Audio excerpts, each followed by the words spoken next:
Hi, my name is Kelly and welcome to my channel.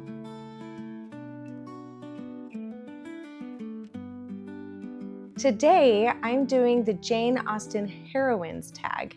So this tag was created by Anne over at In Search of Wonder.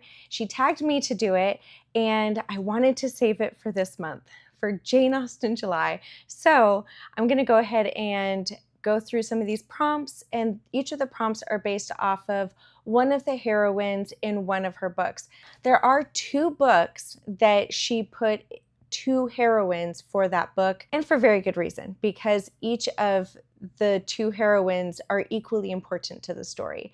So I love that she did that instead of just leaving it at one person. So the first prompt, Lizzy from Pride and Prejudice, a book that makes you laugh. I thought hard about this, and I'm trying to do books that I haven't talked about before for other tags. So actually, I was pretty excited when I read this because the funniest book that I have read this year, I think by far, was probably A Noble Masquerade by Kristi and Hunter. That book was so funny, and I know I've mentioned it a few times, but it had me giggling like crazy. I read it within about 24 hours and I was up really late at night trying to read it, and my husband was laying right next to me sleeping, and I was trying so hard not to laugh out loud because it was making me just crack up. Like on the inside, it probably came out as snorts a couple of times because I was trying to hold it in, but it was so funny. So funny. So the second prompt is Jane, also from Pride and Prejudice, and it is a book with a satisfying ending. I think that it takes a lot for me to be like, yes, that was 100% exactly how the book should have ended. Very satisfying. You know, books end and you're like, okay, that's about how I thought it would go. But then I wanted something that when I read the end, I was just like, wow, that was great. So the book that I chose for this is Moonstone by Wilkie Collins. This is a mystery, and I honestly did not know, I could not figure out, I didn't even have the slightest clue as to what the answer was. But when it came about at the end, it was wrapped up very nicely, explained very well, and the ending was, I liked it. It was a very satisfying ending. I felt like there was redemption. I felt like for one of the characters, and I felt like things went where I felt that they should have, and it all ends with just this beautiful, neat little bow at the end. I love that book. The third prompt is for Elinor from Sense and Sensibility, and it is a book that made you think. I'm going to have to go with Relational Intelligence by Dr. Dharius Daniels. This book is about how to approach difficult relationships in this world that in a biblical way. Sometimes it feels like Christians are essentially told to just let people walk all over them because that's showing Christ's love, but that's unhealthy. And that's letting someone walk all over you isn't necessarily showing Christ's love. And so this book was really great about, you're allowed to draw boundaries for yourself, and here's how to approach hard situations in a biblical way. I definitely recommend every person read that book. Whether you're Christian or not, it's a great book that teaches really good approaches to relationships and lets you know that sometimes it's okay to walk away from a situation. As a professor of mine in college said, some people you just gotta love from across the room. Like, I love that person, but it's not healthy for me to be near them. And this book really, really hits a lot of nails on the head, and so I recommend reading that book. Number 4, Marianne, also from Sense and Sensibility, a book that made you feel. I thought, what book has made me feel the most? And then I thought, does it have to be a happy feel? Because a lot of books make me feel happy, but the most overwhelming feel I got from a book was when I read Of Mice and Men by John Steinbeck. I was heartbroken. I was angry. I was bawling. I called my husband bawling. I think I've mentioned this before, that he was the one that recommended the book to me and then left me to my own devices. And it was heartbreaking, absolutely heartbreaking. That book, I will probably never read it again, just because of the fact that it is ingrained in my brain. I don't have to read it again. In fact, part of me wishes that there's some of it I could forget, but it is a book that I feel like it was talking about things that were hard to cope with, hard to understand in its time.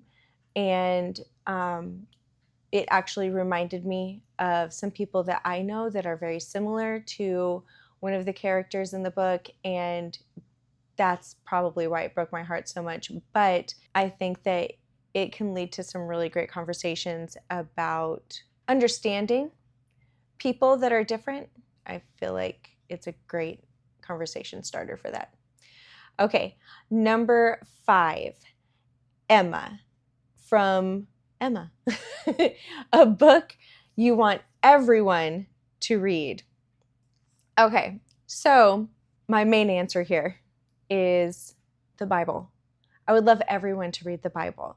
I know people, some of them here on BookTube, looking at you, Mark, that they are not Christians, but they see the value in Scripture. They see the value in the lessons that are taught and how it can actually change people's lives. And I would encourage people, maybe give the Bible a shot. Aside from the Bible, I would say A Voice in the Wind by Francine Rivers. It's from the Mark of the Lion series. It's about a girl, Hadassah, that was in Jerusalem at the time that Rome essentially destroyed it and killed everybody within it and took a bunch of slaves. And it was a very, very hard, dark time. And honestly, like, the first part of that book it's kind of hard to read. But as you go through the book, you get to see her faith grow. And what does forgiveness look like? And what does standing up for your beliefs look like? And it is a very, very, very powerful book. And while it may not be a true story, it's based on true events that happened in that time. So I would say everyone should read that book. It's powerful. It's a powerful book. Okay, number 6, Catherine from Northanger Abbey, a book that gave you goosebumps. So I don't really read horror. I read suspense sometimes, but actually the book that came to my mind is a nonfiction book. It's called The Search for the Green River Killer. It's by, hold on a second, Carlton Smith and Tomas Guillen. I'll put it somewhere. I'm sorry, sir, for butchering your name, but I don't know how to pronounce it. So, The Search for the Green River Killer. Backstory. I grew up in Oregon and Washington. And when I was in high school, the Green River Killer still had not been caught. I grew up my entire childhood being told about the Green River Killer, being told never accept a ride from someone, don't go hitchhiking, be careful who you talk to, because the fear was that the Green River Killer is still out there and you might be his next victim. Has it been a couple of decades since he did anything? As far as we know, yes, but he was still out there. And it was terrifying. And then I think it was my junior year. I think my junior year of high school, they finally caught him. And it was a wild time, first of all. Second of all, reading this book where it kind of goes through all of the details. When this book was first written, the first publication of it, the Green River Killer still had not been caught. And so you just get to read about all of the people that were the suspects and why each person was kind of let off from being the suspect. And then the end of the book is we still don't know who this is or where he is. And then there is an addition to it, an epilogue, where the author says, okay, time for an update. We found the guy. Here's what happened. And can I just tell you, this is wild. So, I mean, not whatever. If it ruins something, I'm sorry. But the Green River Killer was actually, when he was caught and they were going through the stuff in his home, this book was among his stuff. He had this book talking about everything that went on with that. And the fact that he still wasn't caught was in his home, I believe. That's crazy. And so I got goosebumps from it because of growing up in an area where everyone was like, he could be walking down the street with us. We don't know. So that's my book. Okay. Number 7, Fanny. So this is from Mansfield Park, a book you love that doesn't get enough notice. So I'm going to say from the Guardian King series, I'm doing this a lot on my knee. I don't know if you guys can see my arm moving, but okay. So the Guardian King, I need to put my hand down. The Guardian King series by Karen Hancock. So the first book is The Light of Eden, I believe is how it's pronounced. I always said it in my head one way and the audiobook says something else, and I'm assuming they got instruction from Karen Hancock herself. So I think it's Light of Eden. So this entire series actually has great allegorical little elements to it. It's not necessarily something that is very cut and paste where it's super easy to see the lines between Christianity, between God and the fantasy world, but it's there. It's there, absolutely. And it is really awesome the way that Karen takes these elements and just weaves them into the story and shows God's grace and shows this is also very much a spiritual battle, that we live in a spiritual world that we can't see. We can't see the things that are going on around us in the spiritual world, but that doesn't mean it's not happening.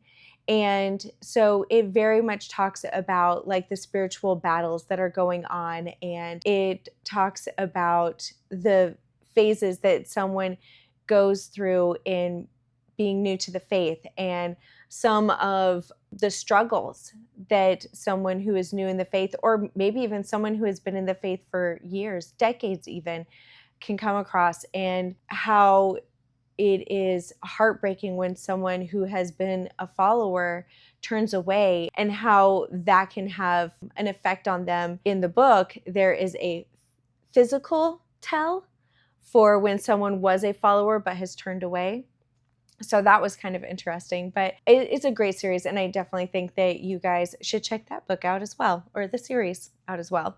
Number 8, Anne. So this is from Persuasion, a book you read a long time ago and loved, but you're not sure how you feel about it now.